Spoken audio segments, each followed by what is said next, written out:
The music world mourns the untimely passing of D'Angelo, the enigmatic R&B visionary whose velvet voice and genre-defying compositions left an indelible mark on soul, funk, and beyond. At just 51, Michael Eugene Archer, better known by his stage name, succumbed to pancreatic cancer after a valiant battle that spanned years, his family revealed in a poignant statement. They described him as a shining star whose light, though dimmed, continues to illuminate paths for artists and listeners alike. In the wake of this loss, intimate details of his final days emerge, painting a portrait of grace, reflection, and unyielding artistic spirit. D'Angelo's journey began in the rich musical soil of Richmond, Virginia, where gospel roots intertwined with the secular grooves of Prince and Marvin Gaye. As a teen prodigy, he honed his chops in local bands, his fingers dancing across keyboards with a fluidity that belied his youth. By the early 1990s, his talent caught the ear of industry titans, leading to his signing with EMI. But it was 1995's Brown Sugar that catapulted him to stardom. The album, a sultry fusion of neo-soul and hip-hop undertones, debuted to critical acclaim, its tracks like Brown Sugar and Lady slinking through airwaves with sensual confidence. The record lingered on charts for over a year, netting multiple Grammy nods and establishing D'Angelo as the torchbearer for a new wave of black musical innovation. Yet, Brown Sugar's success was double-edged. The album's provocative imagery, particularly the video for Untitled How Does It Feel, with its iconic slow-motion reveal, catapulted him into sex symbol status, often overshadowing his songcraft. D'Angelo, ever the introvert, chafed under the gaze, later admitting in rare interviews that the objectification eroded his creative core. This tension simmered into the new millennium, culminating in the arduous birth of Voodoo in 2000. Delayed by label pressures and personal demons, the album emerged as a triumph.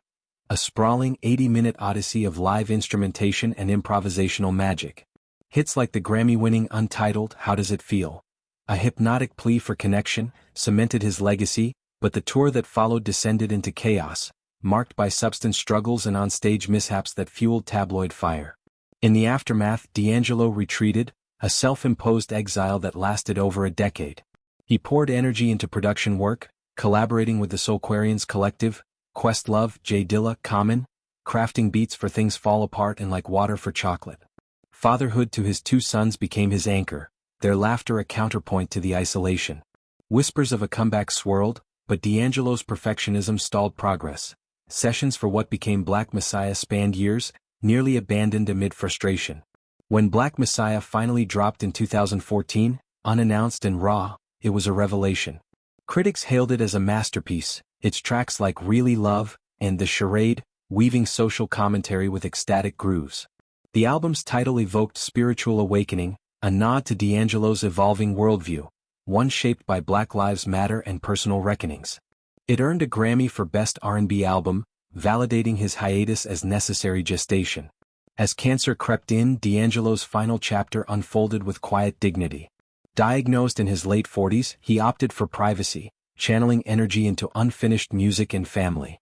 Friends recount late-night jam sessions in his Virginia home, where he'd layer vocals over bass lines, his voice undiminished, rich, rumbling, alive. He mentored young artists via Zoom, sharing wisdom on vulnerability. Sing what hurts, that's where the truth lives. His sons, now young men, flanked him through treatments, their bond a bulwark against pain. In his last months, D'Angelo reflected on mortality in journal entries leaked posthumously. "Music's my immortality," he wrote, "a bridge from my soul to yours." He revisited Voodoo masters, tweaking mixes for a potential reissue, ensuring his catalog's vitality. Tributes flooded social media upon the news. Questlove shared a tearful video of their last collab, calling him the untouchable. Erykah Badu, a frequent collaborator, posted, "Your spirit grooves eternal." Fans, from casual listeners to crate diggers, mourned the innovator who fused jazz improvisation with R&B restraint, influencing everyone from Anderson .Paak to Daniel Caesar. D'Angelo's death spotlights pancreatic cancer stealth, a disease that claims 50,000 lives yearly in the U.S., often undetected until advanced. His family's call for awareness via the statement urges screenings, especially in Black communities disproportionately affected. His fight was fierce. "Let it fuel yours," they urged. Legacy-wise, D'Angelo reshaped R&B from glossy pop to organic soul. Brown Sugar sold millions, proving neo-soul's commercial viability. Voodoo expanded its sonic palette. Black Messiah politicized it. Unreleased gems, snippets of funk odysseys and acoustic confessions, hint at untapped depths. As tributes pour in, one resonates. He sang from the soul, changing R&B forever. In quiet listening sessions, his voice endures, a beacon against silence.